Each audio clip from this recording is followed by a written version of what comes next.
ఒక మాట మనం చదువుకున్నాం ఈ రాత్రి కాలం. ఒక అర్ధగంట కొంచెం లేటుగా ప్రారంభమైంది కాబట్టి మరి సమయాన్ని బట్టి మనం ముగించుకుందామండి. ఒక అర్ధగంట లేక మరి 40 నిమిషాలు అలా మన దేవుని వాక్యాన్ని. అపోస్తలుల కార్యములు 10వ అధ్యాయము 36వ వచనం. అపోస్తలుల కార్యములు 10వ అధ్యాయము 36వ వచనం. అందరం కలిసి చదువుదాం. యేసు క్రీస్తు అందరికీ ప్రభువు, ఆయన ద్వారా దేవుడు సమాధానకరమైన సువార్తను ప్రకటించి ఇశ్రాయేలీయులకు పంపిన వర్తమానము మీరెరుగుదురు. కీర్తన 145:9 కూడా ఎవరైనా చదవండి. కీర్తన 145:9. యెహోవా అందరికీ ఉపకారి. ప్రార్థన. ప్రేమ కలిగిన పరలోక తండ్రి, కృపగల దేవా, నీ ఘనమైన నామమును బట్టి వందనాలు స్తోత్రాలు చెల్లిస్తున్నాం. మహాగణుడివి, మహోన్నతుడు, పరిశుద్ధుడు, మీ పరిశుద్ధమైన పాదములకు వందనాలు స్తోత్రాలు. ప్రభా, పాటల ద్వారా మహిమను పొందినారు, సాక్ష్యములు కూడా సహాయపడ్డారు. సమయోచితంగా మీ వాక్యాన్ని అనుగ్రహించమని కృపను కోరుతూ ప్రభు యేసుక్రీస్తు వారి ఘనమైన నామములో ప్రార్థించడి వేడుకొంచున్నాం తండ్రి, ఆమేన్. చదవబడిన భాగంలో అపోస్తలుల కార్యములు 10వ అధ్యాయం 36వ వచనం మనందరికి బాగా తెలిసిన మాట. ఏ మాట చదవండి చెప్పండి. యేసు క్రీస్తు అందరికీ ప్రభు. ఈ 10వ అధ్యాయంలో ఈ మాట ఎందుకు వాడబడింది అంటే, అనగా కొర్నేలి సందర్భంలో ఈ మాట వాడబడింది. అధ్యాయంలో ఎవరున్నారు చెప్పండి. 10వ అధ్యాయం 1వ వచనం చదవండి. ఇటలీ పటాలం అనబడిన పటాలములో శతాధిపతి అయిన కొర్నేలి అని ఒక మనుష్యుడు లేక భక్తిపరుడు ఉండెను. పిల్లరా, అనగా మరి ఆ ప్రాంతంలో కొర్నేలి అనే ఆ వ్యక్తి ఉన్నట్లు మనము చూడగలం. ఆ సందర్భంలో దేవుడు పేతురుకి దర్శనము అనుగ్రహించి ఆర్థిక ఎప్పేకు మనుషులను పంపించి కొర్నేలి పేతురును పిలిపించుకున్న సందర్భం మనం ఎరుగుదాం. ఆర్థిగా ఈ మాట అక్కడ వాడబడింది. యేసు క్రీస్తు అందరికీ ప్రభు. వాస్తవంగా అయితే ముగించుకునే సమయం కదండి, ముగించుకునే సమయం. ఎంతమందికి తొందరగా ముగిస్తే భోజనం చేద్దామని వాళ్ళు ఉన్నారు చెప్పండి. చేతులు ఎత్తుతారా? పొరపాటు కూడా ఎత్తర ఆకలైనా. ఎందుకంటే ఎత్తేవంటి బొమ్మ నన్ను అనుకుంటారేమోనని. కానీ ముగిస్తాం. కొంచెం టైం అవుతూ ఉంటుంది. సికింద్రాబాద్లో ఆ ప్రారంభ దినాల్లో మరి ఎలిజబెత్ రాణి వచ్చిందంట సికింద్రాబాద్కి. అది 4:30కి ట్రైన్ అంట. ఎన్ని గంటలకి ట్రైన్? సాయంత్రం 4:30కి. రాత్రి తెల్లవారుజామున కాదు, సాయంత్రం 4:30కి ట్రైన్ టైం అది. ఒక రోజు 4:30కి వచ్చిందంట. ఎలిజబెత్ రాణి అన్నదంట, డ్రైవర్ని పిలిచి, సభాష్, నువ్వు రైట్ టైంకి తీసుకొని వచ్చినావని మెచ్చుకుందంట. డ్రైవర్ అన్నాడంట, మేడం మీరు పొరపాటు పడుతున్నారు, ఆ ట్రైన్ నిన్న 4:30కి రావాల్సింది. ఎప్పుడు రావాల్సింది? నిన్న 4:30కి రావాల్సింది, ఈరోజు 4:30కి వచ్చింది. ఎన్ని గంటలు లేటు? 24 గంటలు లేటు. కాకపోతే మేము ఒక అర్ధగంట లేట్ స్టార్ట్, అందుకే అర్ధగంట లేటుగా ముగిస్తున్నాం. ఇది పరిస్థితి. నాదేం ప్రాబ్లం కాదు. కానీ దేవుని వాక్యంలో చాలా సంతోషం ఇలా అంతా కలిసి రావడం. ఇది నిన్నడు నాకు ఆనందం ఏంటంటే, మీరు ఒకటి గమనించండి, సిటీలో ఇలాంటి పరిస్థితులు లేవు. మామూలుగా ఎవరి దగ్గర మీటింగ్లు ఉంటే వాళ్ళు అలా కలిగి ఉండడము సహజంగా. ఇక్కడ అందరు కలిసి ఇలా కుటుంబం లాగా సేవకులు, సేవకురాళ్ళు, పెద్దలు, విశ్వాసులు, ఇది చాలా శ్రేష్టమైంది. మనం అప్పుడప్పుడు ఈ సహవాసం మనకి వెట్టగలుగుతుంది. కొంచెం మనకు టైం ఒక హాఫ్ అన్ అవర్ అలా ఉండొచ్చు. దేవుని వాక్యము అనగా పరిచర్య మనకి ఎంతో అవసరం ఈ దినాల్లో. కాబట్టి దేవుని వాక్యంలోకి వెళ్దాం. దేవుని వాక్యంలో అపోస్తలుల కార్యములో గమనిద్దాం. కొర్నేలి అనేది మన అందరికీ తెలుసు. దేవుని ప్రజలంగా అక్కడ ఒక 5 నిమిషాలు అంటే ఊరికి వచ్చినాలు చెప్పి తర్వాత మనం 36వ వచనంలో ఆ మాటను ఒక 20 నిమిషాలు ధ్యానిద్దాం. ఈ సంగతులు అంటే కొర్నేలి రక్షణ పొందక ముందే ఎలాంటి లక్షణాలు కలిగి ఉన్నాడో ఒక్కసారి మనము కూడా ఆలోచించాల. ఆయన గురించిన కొన్ని మాటలు ఏమున్నాయంటే మనకు తెలుసు, గుర్తు చేస్తాను. మొదటి నుండి చదువుతారా? అపోస్తలుల కార్యం జాగ్రత్తగా ఒక అర్ధగంట, మిమ్మల్ని ఎక్కువసేపు ఏం కూర్చోబెట్టం. 10వ అధ్యాయం మాట వచ్చిన అందరూ చూడండి, చదవండి. ఇటలీ పటాలమనబడిన శతాధిపతి అయిన కొర్నేలియను భక్తిపరుడు ఒకడు. ఇక్కడ ఆగుదాం. మొట్టమొదటిది జ్ఞాపకం పెట్టుకోండి. ఎలాంటి వాడు చెప్పాలా? భక్తిపరుడు. కనుక ఈయనకి అప్పుడు రక్షణ ఉందా చెప్పాలా? అప్పుడు రక్షణ ఇంకా పొందాడా? లేదు. పేతురు ద్వారా రక్షణలోకి వచ్చాడు. అనగా భక్తి ఉంది, సంపూర్ణమైన రక్షణ లేదు. గుర్తుపెట్టుకోండి. అలాంటి వ్యక్తిలో భక్తి ఉంది. అలాంటి వ్యక్తిలో ఈ భయభక్తులు అనేవి కనబడుతున్నాయి. భక్తి అనేది పై కాదు, కానీ క్రియలతో కూడిన భక్తి మనకు అవసరము చాలా. ఎందుకంటే దానియేలు జీవితంలో ఆ భక్తే ఆయనను కాపాడింది. 6వ అధ్యాయం 21వ వచనంలో నేను భక్తి గలవాడనైనందున ఏమన్నది అక్కడ రాయబడింది, సింహముల నోట నుండి నేను తప్పించబడి తిని. బైబిల్ ఎంత క్లియర్గా ఏమని చెప్పండి. 21, 22లో నేను భక్తి గలవాడనైనందున ఉందా లేదా? బైబిల్లో మీకు కనబడలేదు ఇంకా? చదవండి. 6వ అధ్యాయము. నేను ఇంకా పైనగానమ్మా. భక్తి గలవాడు నైనందున తన దేవుని యందు భక్తి గలవాడైనందున అతనికి ఏ హాని, చూడండి, భక్తి గలవాడైనందున ఏ హాని కలుగలేదు. మనము కూడా భక్తి కలిగిన వారిగా మనం ఉండాలి. నిజమైన భక్తి, దేవుని ప్రజలమైన, దేవుని సేవకులమైన, లేకుంటే ఎల్లర్స్ అయినా అని యవనస్తులైన పిల్లలమైన భక్తి కలిగి ఉన్నప్పుడు అనగా కాపాడబడి భద్రపరచబడతాం. 2వ మాట అక్కడ చదువుదామండి. 2వ వచనం. అతడు తన ఇంటి వారందరితో కూడా దేవుని యందు, 2వది భయభక్తులు గలవాడు. రక్షణ లేనప్పుడే భయభక్తులు ఉన్నాయి. వాస్తవంగా చెప్పాలంటే పొంది అనగా జారిపోతున్నాం, పొంది తప్పిపోతున్నాం, పొంది భయభక్తులు లేవు.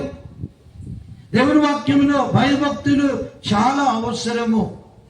మనం ఎరుగుదాం దేవుని వాక్యంలో. కీర్తన 115, 12లో పిన్నలనేమి పెద్దలనేమి తన యందు భయభక్తులు గలవారిని యెహోవా ఆశీర్వదించును అని. మన పిల్లలైనా వారి పెద్దలైనా భయం భక్తి అనేది క్రియల్లో కనబడాలా. పైకి కాదు, కానీ నిజమైన భయభక్తులు కనబడాలా.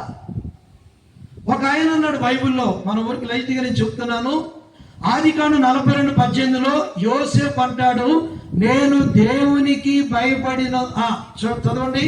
42:18 నేను దేవునికి భయపడువాడను. ఎంత మంచి మాట. చదువుతారా మాట ఒక్కటి? చూచి నేను దేవునికి భయపడువాడనొచ్చు. ఈ మాట అనగా నేను ఎవరికి భయపడేవాడను? దేవునికి భయపడేవాడను. ఈ కొర్నేలిలో భక్తి. ఆ తర్వాత చూస్తే భయభక్తులు. ఎవరెవరితో? తన ఇంటి వారందరితో. ఇది చాలా శ్రేష్టమైన మాట. మన సాక్ష్యం అసలు ఇంట్లోనే కనబడుతుంది. భర్తను తెలియకుండా భార్యని అడిగితే భర్తను గురించి ఏం మాట్లాడతావు అన్న ఆయన గురించి చెప్పక అసలు అంటారు కొంతమంది సిస్టర్స్.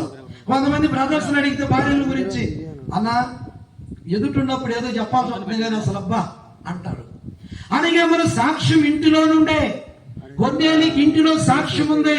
ఇంటి వారందరితో ఏం కలిగి ఉన్నాడు చెప్పండి? మూడో మాట మీరు జ్ఞాపకం చేస్తున్నాను. ప్రజలకు బహు ధర్మము చేయువాడు. ఎలాంటి వాడు చెప్పండి? ప్రజలకు బహు రక్షణ లేనప్పుడే భక్తి గలవాడు, రక్షణ లేనప్పుడే భయభక్తులు గలవాడు, రక్షణ లేనప్పుడే ధర్మము చేయువాడు. ఇతరులకి సహాయం, ఇతరులకు అనగా మేలు చేయడం. ఒకవేళ కలిగిన 10 దుస్తులుంటే అనగా ఒకటి ఇతరులకి ఇవ్వడం. కొన్నిసార్లు మనం అలా ఇవ్వలేం, అలా ప్రేమించలేం, అలా సరిగా త్యాగం చేయలేం. సంఘాల్లో కూడా, కుటుంబ జీవితాల్లో, దేవుని సేవకుల మధ్య అనగా మన జీవితంలో కొన్నిసార్లు పిసినారితనం. ఏమైనా కానీ చేయాలన్నా, ఇవ్వాలన్నా, సమర్పించుకోవాలన్నా సమృద్ధిగా అనగలంటే అనుభవం అనగా కనబడదు. ధర్మం ఏం చేసేవాడంట చెప్పండి? ప్రజలకు బహు ధర్మము చేసే అనుభవం. తర్వాత మాట ఎల్లప్పుడూ దేవునికి. అసలు ఈ మాట కూడా 1 నెల 2 నెలలు కాదు, ఎల్లప్పుడూ ఏం చేసేవాడు? దేవునికి ప్రార్థన. పిల్లారా, ప్రార్థన చేసే అనుభవం కలిగిన కొన్నేళ్ళి. ఈనాటి ప్రార్థనలు చాలా అవసరం మన కుటుంబాలకు, మన బిడ్డలకు. ఈ ప్రార్థనలు చాలా అవసరం. ఇప్పుడు ఎన్ని చూసినాము? భక్తి గలవాడు, భయభక్తులు గలవాడు, ధర్మము చేయవాడు, ప్రార్థన చేయవాడు. 5వ మాట కూడా మీకు అక్కడ 22వ వచనంలో 3 మాటలు ఉన్నాయి, గుర్తుపెట్టుకోండి. అందుకు వారు నీతిమంతుడు. 4వది, ఈ కొన్నేళ్ళు ఎలాంటి వాడు? నీతిమంతుడు. తన పరిశుద్ధమైన జీవితం కలిగిన వాడు, తను అపవిత్రపరచుకొనివాడు, అనగా నీతిమంతుడిగా జీవించాడు. దేవుని సన్నిధానంలో మనము కూడా నీతిమంతులముగా మనము జీవించాలా, అనగా నీతిమంతులముగా మనము కొనసాగాలి. నీతిమంతులకు చాలా ఆశీర్వాదాలు రాయబడ్డాయి. అనగా దేవుని సన్నిధానంలో ఎన్నో ఆశీర్వాదాలు ఉన్నాయి. పిల్లారా, నీతిమంతులముగా ఉండాలి. బాగా నోవహు నీతిమంతుడు, యోహాను నీతిమంతుడు. ఎన్నో విషయాలు ఉన్నాయి. నీతిని కలిగి జీవించాలి. 5వ మాట దేవునికి భయపడు వాడును. ఎలాంటి వాడంట? దేవునికి భయపడేవాడు. ఒక ఆయన ఉన్నాడు బైబిల్లో, దేవునికి భయపడడు, మనుషులకు భయపడడు. ఎవరు ఆయన చెప్పండి? ఆయన పేరు అసలు పేరే రాయబడలా, అందుకే అన్యాయస్తులని రాయబడింది. దేవునికి భయపడడు, మనుషులు కూడా భయపడవు. అలా ఉండొద్దు. సంఘంలోనైనా ఎక్కడైనా అనగా దేవునికి ఏం కావాలి? మనం భయపడేవారే ఉండాలా. దేవునికి అనగా భయపడేవాడు. సాక్ష్యం ఇస్తున్నారు, పేతురుతో చెప్తున్నారు వాళ్ళు. అనగా 7వ మాట చదవండి. యూదుల ప్రజలందరి వలన మంచి పేరు. అది అనగా మంచి పేరు. మరి మన జీవితాల్లో ఇంటిలో మంచి పేరు ఉండాలా, సంఘంలో మంచి పేరు ఉండాలా, సేవకులుగా మనకు మంచి పేరు ఉండాలా, పెద్దలుగా మంచి పేరు ఉండాలా. అనగా మంచి పేరు కలిగి జీవించడము చాలా అవసరం. నేను పొద్దుటూరులో ఉన్నప్పుడు, సేవలో ఉన్నప్పుడు ఎల్డర్ ఉన్నాడు ఒక ఆయన, సుమిత్ర బ్రదర్ అని. నేను ఎబ్రోన్లో ట్రైనింగు దాదాపుగా 96 నుంచి 2000 వరకు. పొద్దుటూరు అనే కొత్తపల్లి ఫస్ట్, ఆ తర్వాత పొద్దుటూరులో ఉన్నాను. ఆయన నేను కలిసి ఉంటాం పెద్దలుగా. పెద్ద ఆయన, నేను సేవకుడిని. హైదరాబాద్కి వచ్చాము. సామ్యూల్ మనోహర్ అని మీకు తెలుసు, వాక్యం చెప్తుంటాడు ఎబ్రోన్లో. సామ్యూల్ మనోహర్ అన్న, ఆయన ఇంటికి వెళ్ళాం. ఆయన ఇంటికి వెళ్తే ఒక మాట అన్నాడు. నేను ఎన్నో సంఘాలు తిరిగాను, ఎంతో మందిని చూశాను, పెద్ద సేవకుడు కలిసి రావడం నేను ఇంతగా చూడలేదు అన్నాడు ఆయన. పెద్ద సేవకుడు కలిసి అనగా అన్ని విధానాల్లో ఎలా తిరగడము, ఎలా ఉండడం నేను గమనించలేదు అన్నాడు. అంటే పిల్లల కలిసి ఉండడం అనగా దేవుని సేవకులతో, పెద్దలతో సేవకులు, పరిశుద్ధులు కలిసి ఉండడం గొప్ప ఆశీర్వాదం. కాబట్టి ఇక్కడ మంచి పేరు కలిగి ఉన్నాడు. ఈ సంగతులు కలిగి ఉన్నప్పటికీ ఆయనకి ఏమి లేదు చెప్పండి, రక్షణ లేదు.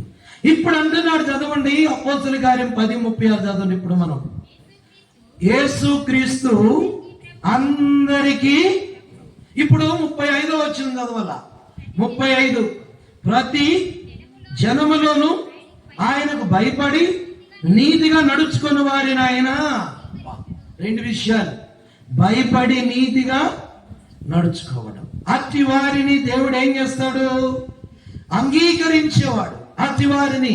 ఇప్పుడు ఎందుకు అందరికీ ప్రభు అవసరమైంది? రాత్రి కాలం అందరికీ ఎందుకు ఆయన అవసరం? యేసు క్రీస్తు అందరికీ ప్రభు. ఎందుకు అవసరం? ఏమైనారు ప్రజలు అనగా అందరికి ఎందుకు అవసరం? చాలా శ్రేష్టమైన మాటలు జ్ఞాపకం చేసుకోవాలి మనం. ఇప్పుడు పరిశుద్ధులముగా దేవుని ప్రజలుగా కొన్ని ఇలాంటి అనుభవం మనకు అవసరం. అలాంటి అనుభవం లేకపోతే దేవుని అన్నట్టు అనుభవంలోకి తీసుకుందా అనేది మనం జ్ఞాపకం చేసుకుందాం. 36వ వచనంలో యేసు క్రీస్తు అందరికీ. ఇప్పుడు అనగా ఎందుకు ఆయన అందరికి కావాలా? ఏమైనారు అందరూ? జాగ్రత్తగా వినాలి. ఏమైనారు అందరూ అంటే ఒక 5 మాటలు రోమిలికి రాసిన పత్రికలో చూద్దాం. ఇంకొక 20 నిమిషాలు మాత్రమే, మేము ఎక్కువసేపు ఏమి చెప్పం. రోమిలికి రాసిన పత్రిక 3వ అధ్యాయము 9వ వచనం మొట్టమొదటి మాట. ఇప్పుడు మీరే చెప్తారు ఎందుకు ఆయన అందరికి అవసరం, అందరు ఏమయ్యారు, అందరు ఎలాంటి పరిస్థితుల్లో ఉన్నారు. మొదటి మాట రోమా 3:9, అలాగైనా ఏమందము తత్వవారమా ఎంత మాత్రమును కాం, యూదులేమి గ్రీసు దేశస్తులేమి. ఈ మాటలు అందరూ వినాలా? అందరూ. ఇప్పుడు చెప్పండి, అందరూ ఏమైపోయారు చెప్పాలా? అందరూ పాపానికి లోనైపోయారు అని. అందుకే అందరికీ రక్షకుడు రావాల్సి వచ్చింది. అందుకే అందరికీ ప్రభు అవసరమైంది. ప్రియులారా, మనం అందరం జన్మ కర్మ పాపులం అనగా కీర్తన 51:5 రాయబడింది, నేను పాపములో పుట్టిన వాడను, పాపములోనే నా తల్లి నన్ను గర్భమున జన్మముతో పాపులము, కర్మ పాపులము. ఇప్పుడు ఏమైపోయారు మీరే చెప్పండి, ఏమయ్యారంట?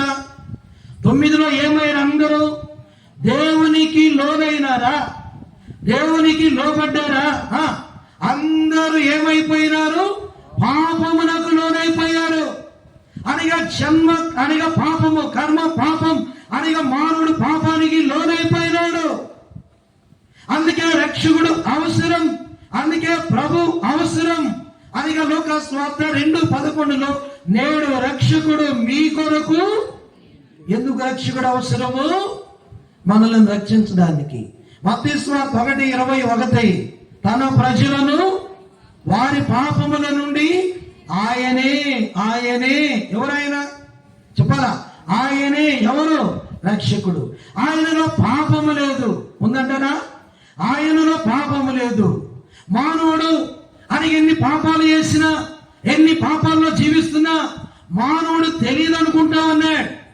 అనగా ఏమైపోయాడంటే యోహాను సువార్త 8:34లో అందుకు యేసు, మీరు చెప్పాలా? అందుకు యేసు పాపము చేయు ప్రతివాడు, చెప్పాలా? పాపము చేయు ప్రతివాడు పాపమునకు ఏమైనాడు? దాసుడైపోయాడు. ఈనాడు మానవుడు అనగా లొంగిపోయినాడు, మానవుడు దాసుడైపోయినాడు. ఈనాడు పాపానికి లొంగిపోయాడు, రాబడుకు లొంగిపోయినాడు, వ్యభిచారానికి లొంగిపోయినాడు, చెడు అలవాట్లకు లొంగిపోయినాడు. లొంగిపోలేదని చెప్పండి. ఇప్పుడు ఇందాకనే తిమోతి బ్రదర్ సాక్ష్యం చెప్పాడు, అవును కదా? అనగా ఏమైపోయినాడు? రక్షణ లేనప్పుడు ఏమయ్యాడు చెప్పండి? పాపానికి లొంగిపోయాడు. అందుకనే పాపమును విడిపించడానికి అనగా రక్షకుడు అవసరం. మానవుడు అనుకుంటాడంట, నేను చేసే పాపం ఎవరికి తెలియదు అనుకుంటాడంట, నన్ను ఎవరో చూడడం లేదు అనుకుంటారంట. ఒక ఇంటిలో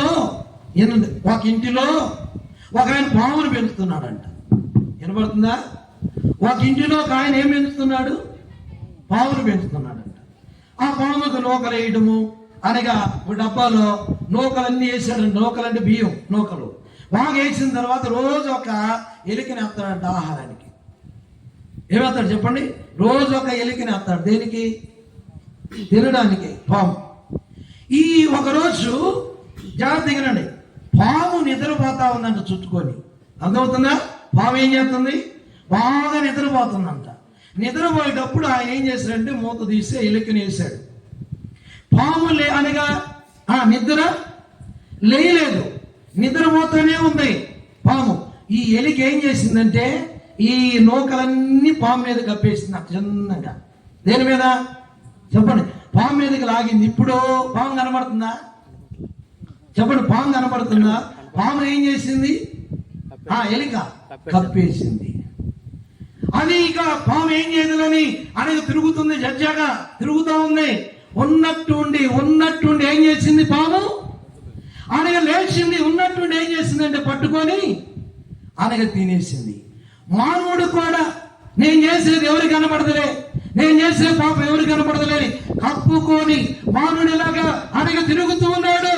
నీ పాపము నిన్ను పట్టుకుంటుంది. దేవుని వాక్యంలో పడింది. నేను చేసే అని అన్యాయం, నేను చేసే మోసం, నేను చేసే అన్ని ఎవరికి తెలియదులే అనుకోవచ్చు. ప్రియమైన సోదర, నువ్వు అనగా దాసుడు అయిపోయినావు. అనగా నువ్వు దాసుడు అయిపోయినావు. అందుకే నీకు రక్షకుడు ఆయన అవసరం. చదవండి 3:9 అనగా యూదులేమి గ్రీసు దేశస్తులేమి అందరూ ఏమైపోయినారు? పాపమునకు లోనయ్యారు. పాపము చెప్పినట్లుగా నడవడం, పాపం చెప్పినట్లుగా వినడం, త్రాగంటే త్రాగడం, అనగా నువ్వు తిరిగంటే తిరగడం. ఎంతమంది ఈనాడు ఇలాంటి పరిస్థితుల్లో అనగా జీవించడం లేదు. పాపంలో జీతము అనగా ప్రియమైన సోదరుడా, ఈ రాత్రి ప్రభువైన యేసుక్రీస్తు వారు నిన్ననిగా రక్షించడానికి లోకానికి వచ్చాడు. నువ్వు ఒకరు ఎవరికి తెలియదులని, భార్యకి తెలియదని, భర్త అనగా ఒకరు ఈ రీతికి భార్య భర్తకు తెలియదని ఒక లోకములో జీవిస్తున్నావు. ఎప్పుడనగా నీ పాపం నేను పట్టుకుంటుందో నీకు తెలియదు. పిల్లరా, ఇలాంటి పాపములో ఎంతకాలం ఉంటావు? ఇప్పుడు ఏమయ్యాడు మానవుడు? పాపానికి లోనై ఏమయ్యాడంటే, 2వ మాట రోమీయులకు రాసిన పత్రిక 3:11 అందరూ చూడండి. రోమా 3:11 నీతిమంతుడు లేడు, గ్రహించువాడు ఎవడూ లేడు. 12వ అందరి మాట జాగ్రత్తగా వినాలా. అందరూ మన అంశం ఏంటి చెప్పాలి? మీరే అందరూ చెప్పాలి. సిస్టర్స్ ఏంటమ్మా? అందరు యేసుక్రీస్తు అందరికి ఎందుకు అందరికి ప్రభువు కావాల్సి వచ్చిందంటే అందరూ కూడా పాపానికి ఏమైనారు? లొంగిపోయారు. పాపం చెప్పితే మాత్రం చక్కగా వింటాం. ఎవరు చెప్పినా వినం మనం. నువ్వు అని ఇలా చేయి, అలా చేయి, అలా తిరుగు, ఇలా చేయమంటే అని అలా చేస్తాం. 2వ 12వ అందరూ ఏమైపోయినారు? లొంగిపోయిన మానవుడు దైవ మార్గాన్ని తప్పాడు, దేవుని మార్గంలో నుండి వెళ్ళిపోయాడు. అనగా యెషయా గ్రంథం 53:6 రాయబడింది. ఏమని? మనమందరమును బర్రెల వలె, చెప్పాలా? మనమందరము బర్రెల వలె ఏమైనాము? త్రోవ తప్పిపోయాం. అనగా మార్గములో లేం, దైవ మార్గములో నుండి వెళ్ళిపోయినాం. అనగా దేవుని మార్గం ఎలాంటిదంటే కీర్తనలో 77:13 ఉంది. చదవండి. కీర్తన 77:13. దేవా నీ మార్గము, చెప్పండి, దేవా నీ మార్గంలో పాపం లేదు, దేవా నీ మార్గంలో అపవిత్రత లేదు. నీ మార్గం ఎలాంటిది చెప్పాలా? అది ఇప్పుడు చెప్పండి. ఎలాంటి మార్గం? దేవుని మార్గం ఎలాంటిది చెప్పాలా? పరిశుద్ధమైనదే. అలాంటి మార్గంలో నుండి మానవుడు పాప మార్గంలోనికి అనగా ఆరుదిగా దాడి తొలగి వచ్చాడు. ఈ మాటలు రాత్రి అందరూ త్రోవ తప్పినారు. ఒక్కరి కాదు, ఇద్దరి కాదు, ముగ్గురి కాదు, కత్తి కట్టుకొని త్రోవ తప్పి మానవుడు పాపములో అనగా మునిగిపోయాడు. అందుకే యేసుక్రీస్తు అందరికీ ప్రభు కావాల్సి వచ్చింది. పరిపాలకుడిగా, రక్షకుడిగా, విడుదల చేసేవాడిగా, విమోచించేవాడిగా నీకు అవసరముగా ఈ లోకానికి వచ్చాడు. త్రోవ తప్పావు. నువ్వు అనుకుంటున్నావు నేను మార్గంలోనే ఉన్నాను, నేను దారిలో ఉన్నాను. ఏది వెళ్ళే దారులు కాదు, సిమెంట్ రోడ్లు కాదు, తాడు రోడ్లు కాదు. నువ్వు అనగా మార్గము తప్పావు. అందుకే నీకు నెమ్మది లేదు, అందుకే నీకు సమాధానం లేదు. మన మార్గాలు ఎలాంటి అంటే సరైనవి, మన మార్గాలు వంకరవి, మన మార్గాలు చీకటి త్రోవలు. యెషయా 59:8 ఉంది, వారు తమ కొరకు పాపపు మార్గములు వంకర మార్గములు కల్పించుకొను చున్నారు. చదవండి 59:8. శాంతవర్తనమును వారెరుగరు, వారి నడవడిలో న్యాయము కనబడదు. ఈ మాట, వారు తమ కొరకు వంకర త్రోవలు. ప్రియమైన సహోదరా, వంకర త్రోవలో ఉన్నావు. అందుకని వంకరి జీవితం, వంకరి ప్రవర్తన, వంకరి నడవడి. అందుకే శాంతి సమాధానం లేదు, ప్రతి ఇంటిలో నెమ్మది ఆనందం లేదు, భార్య భర్తల మధ్య, పిల్లల మధ్య. కారణం పాపము మానవుని ఏళ్తా ఉంది. ఒక కుటుంబాన్ని గురించి నేను విన్నా, అంటే ఇక్కడ కాదు, మీ ప్రాంతంలో కానీ నేనైతే ఫస్ట్ టైం రావడం. మీరు అసలు మీరు ఎవరో తెలియదు. ఆ కుటుంబం సంగతి ఎలాంటి భార్య భర్తలు డైరీ పెట్టుకుంటారట. ఏంటమ్మా, ఏం చెప్పట్లేదు మీరు? డైరీ తెలిసిన బుక్కులండి, డైరీ పెట్టుకుంటారు. ఏం రాస్తారంట, నాకు టిఫిన్ పెట్టు అని రాస్తారంట. ఎవరు? భర్త. డైరీ కుటుంబాలు అన్నమాట. నాకు టిఫిన్ పెట్టు అని రాస్తే ఆమె వచ్చేసి టిఫిన్ పెట్టాను తిను అంటదంట. ఆయన నా డైరీ కాడికి పోయి ఆయన చూసుకొని పెట్టినా పోయితే, నాకు ఆయనకు అన్నం పెట్టు అని రాస్తాడు. మాటలు లేవు. అప్పుడు ఆమె వచ్చేసి అన్నం పెట్టి అన్నం పెట్టినాను తినండి అని రాస్తే ఆమె చూసుకొని అన్నం తింటా అంట. ఆయన ఇంట్లో ఆమె బయట తినేటప్పుడు, పెట్టేటప్పుడు ఆమె ఇంట్లో ఈయన బయట. ఓ రోజు అనగా టీవీ అనగా ఇవ్వు అని రాస్తే ఆమె రాసిందంట, ఒరే సచ్చినోడా, ఒరే సచ్చినోడా, కాఫీ పొడి లేదని నేను చెప్పాను కదా అని రాసింది. అమ్మా, కుటుంబాలు ఎలాగైపోయింది చెప్పండి? డైరీ కుటుంబాలు. మనం ఒక నవ్వుతున్నాం, సంతోషం. ఎన్ని కుటుంబాలు పాపం అలాగా చేస్తుంది, అవినీతి అలాగా చేస్తుంది, తిరుగుబాటుతనం చేస్తుంది. దేవుని బిడ్డల్లో, ప్రజల్లో, రక్షణ లేని కూడా డైరీ కుటుంబాలు అయిపోయినాయి. పాపం మానవుని ఏం చేస్తాను చెప్పండి? ఏలుబడి చేస్తాం. సంతోషం లేదు, ఆనందం లేదు, అలాగే సమాధానం లేదు. కారణం ఏమైంది? పాపానికి ఏమయ్యారు చెప్పాలా? లోనైపోయారు. ఆ తర్వాత అందరూ త్రోవ తప్పారు. ఇంకెక్కడ సంతోషం, ఇంకెక్కడ నెమ్మది? ఈ రాత్రి నువ్వెంత త్రోవ తప్పినా, నువ్వెంత చెడిపోయినా, నిన్నడిగా ప్రేమించాను ఆయన ఉన్నాడు. మూడో వారు మరలా పిలువబడతారని నచ్చడట. అందుకే తొందరగా ముగిస్తాం. మళ్ళా రావాలని కాదు. పిల్లలు గమనించండి. మూడో మాట, రోమిలికి రాసిన పత్రిక 3వ అధ్యాయం 23వ వచనం. ఏ భేదములు లేదు, అందరూ పాపము చేసి, ఇప్పుడు గమనించండి, అందరూ చేసి అందరూ మహిమను కోల్పోయారు. గుర్తుపెట్టుకోండి, రాత్రి అందరూ పాపానికి లోనయ్యారు, అందరూ త్రోవ తప్పారు, అందరూ మహిమను కోల్పోయారు. అర్థమైందండి? భారముతో చెప్పే మాట ఇది. అందరూ మహిమ అనగా వెలుగు లేక దైవరాజ్యం, మహిమను మానవుడు కోల్పోయాడు. దేవుడిచ్చిన మహిమను అనగా మానవుడు కోల్పోయాడు. కోల్పోయి మానవుడు శాపాన్ని తెచ్చుకున్నాడు. మానవుడు అనగా మన జీవితంలో శాపగ్రస్తమైన జీవితం తెచ్చుకున్నాడు. అందరూ మహిమను కోల్పోయారు. ఎట్టొస్తుంది మహిమ? కీర్తన 21:5, రక్షణ వలన, లోబడుట వలన. దేవునికి హృదయం ఏమిటిందో చాలా చూడండి. 21:5, నీ రక్షణ వలన చెప్పండి, అతనికి గొప్ప మహిమ, అతనికి గొప్ప మహిమ. రక్షణ దేవునికి లోబడుట ద్వారా, దేవునికి హృదయం ఇచ్చడం ద్వారా గొప్ప మహిమ. ఈ రోజున దేవుని మహిమను పొందాలా, దేవుని రాజ్యాన్ని పొందాలా.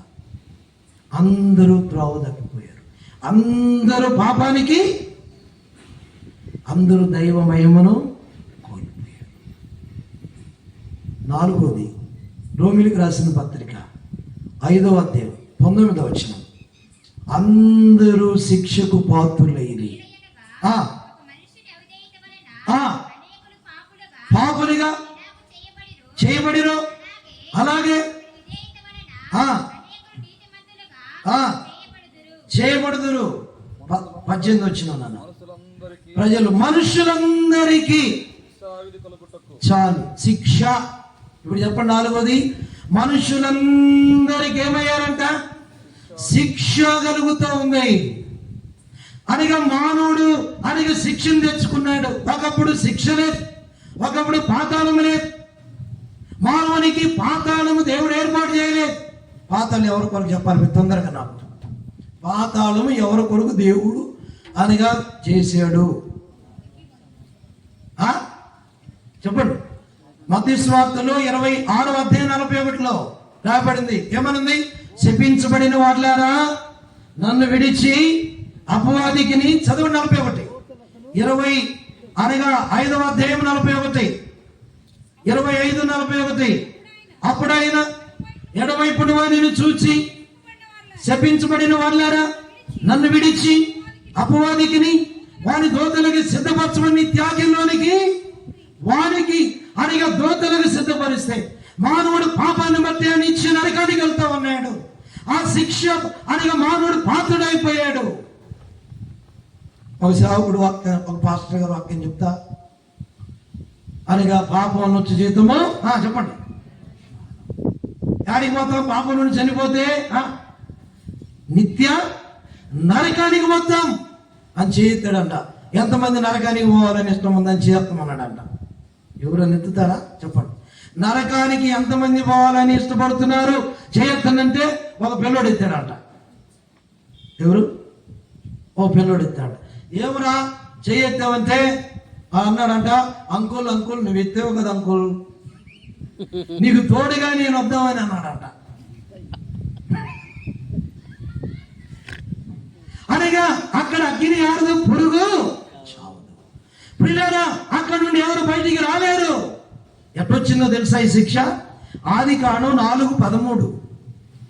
దోషమును బట్టి శిక్ష. దేని బట్టి చెప్పాలా? పాపమును బట్టి శిక్ష, దోషమును బట్టి. చదవండి 4:13. అంతేకాదమ్మా, నా దోష ఈనాడు అనగా దోష శిక్ష కలిగి ఉన్నావు. దోషాన్ని బట్టి శిక్షకు పాత్రుడు అయినావు, పాపాన్ని బట్టి శిక్షకు పాత్రుడు అయినావు. ఆ శిక్ష తీసివేయడానికే ప్రభు లోకానికి వచ్చాడు. యెషయా 53:5 మన అతిక్రమ క్రియలను బట్టి ఆయన చదువునమాట గాయపరచబడెను, మన దోషములను బట్టి నలగొట్టబడెను, మన సమాధానమైన శిక్ష. అబ్బా, ఎవరి మీద చెప్పాలా? దోషాలు మనవి, పాపాలు మనవి అనగా చెడిపోయిన జీవితం మనది. కానీ ఆయన ఏం పొందాడు చెప్పిన? శిక్ష భరించాడు. అనగా దేవుని వాక్యంలో చూస్తే చాలా విషయాలు ఉన్నాయి. అనగా శిక్షను కొట్టివేశాడంట. హగ్గయి గ్రంథమైన ఒక మాట అనగా రాయబడింది, శిక్షను కొట్టివేశాడంట. పిల్లరా, మన శిక్ష యావత్తు ఆయన భరించాడు. ఈ రాత్రి జ్ఞాపకం చేసుకో, శిక్షకు పాత్రులమైపోయినాం. అందరూ ఏమైనారు? శిక్షకు పాత్రులైపోయారు. ముగింపులో ఒక మాట, 5వది రోమిలికి రాసిన పత్రిక 5వ అధ్యాయం 12వ వచనం. చదవండి అందరూ, చూడండి. రోమ 5:12. ఇట్లుండిగా ఒక మనిషిని ద్వారా పాపము ద్వారా మరణమును లోకమును ఎలాగ ప్రవేశించును, అలాగనే ఇది మనుషులందరికీ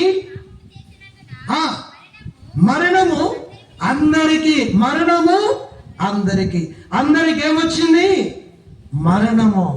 ఇప్పుడు చెప్పండి, మొదటి మాట అందరూ పాపానికి ఏమైనారు?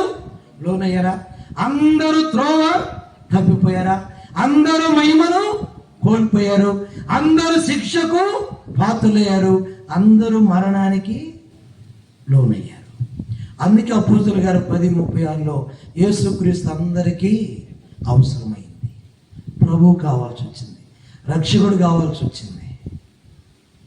పిల్లారా, ఎలాంటి రక్షకుడు అంటే యోహాను సువార్త 4:42లో నిజముగా ఈయన లోక రక్షకుడు, అలాగే మరణము నుండి తప్పించేవాడు. పిల్లారా, మరణం ఎప్పుడు వస్తుందో తెలియదు, మరణం ఎక్కడొస్తుందో తెలియదు. ఇలా చిన్న ఎగ్జాంపుల్ చెప్పి ముగిస్తాను. అనగా ప్రాంతంలో ఒక ఊరిలో గమనించండి, ఒక ఊరిలో ఒకతే పాప, ఆ ఇంటిలో ఒకతే బిడ్డ, ఒకే కుమార్తె. ఆ పాప అనగా 10th అయిపోయింది, ఇంటర్కి వచ్చింది, సెకండ్ ఇయర్లోకి వచ్చింది.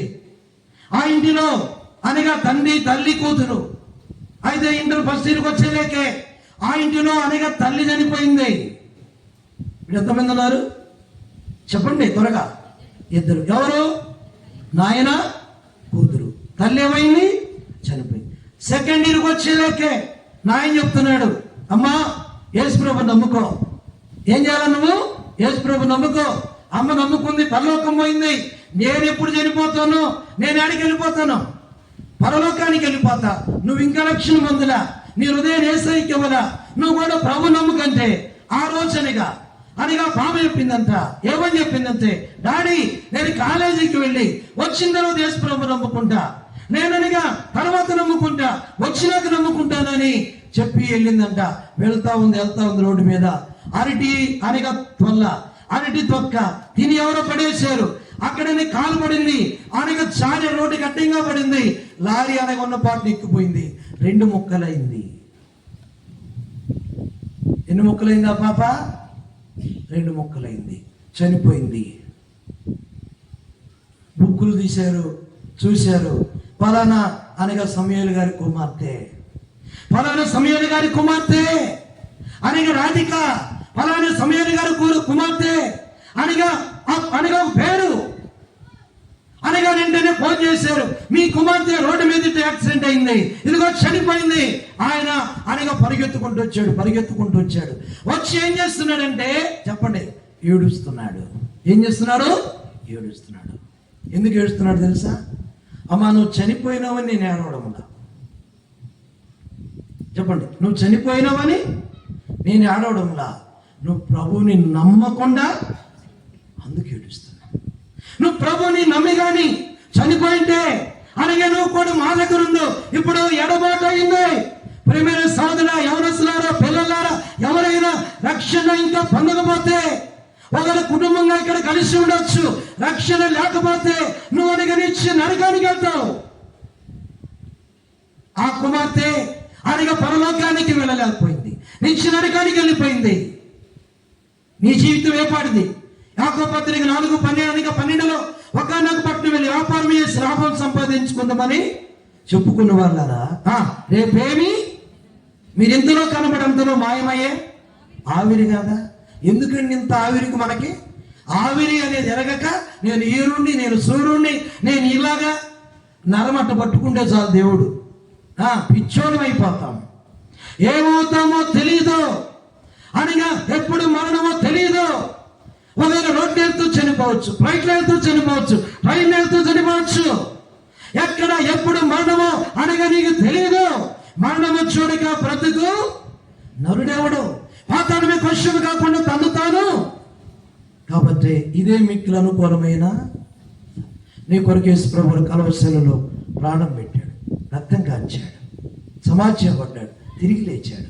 ఇది నా రక్తం, అనేకుల పాప క్షమాపణ కొరకు చిందించబడిన క్రొత్త నిబంధన రక్తం. నువ్వెవరైనా సరే, వాళ్ళు ఎంతకాలం పాపంలో ఉండవా, ఎంతకాలం త్రాగుతున్నావా, ఎంతకాలం తెలియని అనేక రహస్య పాపాల్లో ఉండవా, శాంతి లేదా, సమాధానం లేదా, ప్రభు దగ్గరికి రా. ఒకవేళ ఈ శబ్దం ఎంతో దూరం వినబడుతుందో, ఒకవేళ ఇంటి మీద కూర్చున్నావో, ఇంట్లో ఉన్నావో, అనేక రోడ్లో ఉన్నావో, ఎక్కడ ఉన్నావో, ఈ మాటలు విన్న నీ హృదయంలో ఉన్న పాట, యేసు ప్రభువా నేను పాపిని, మీ రక్తంతో నా పాపములు కడుగున. ఒక్క మాట చెప్పు, నీకు శాంతి, నీకు సమాధానం, నీకు నెమ్మది, నీకు ఆనందం. యేసు ప్రభువుని విశ్వాసం ఉంచుము, అప్పుడు నీవును నీ ఇంటి వారు రక్షణ పొందుదురు. ప్రార్థన.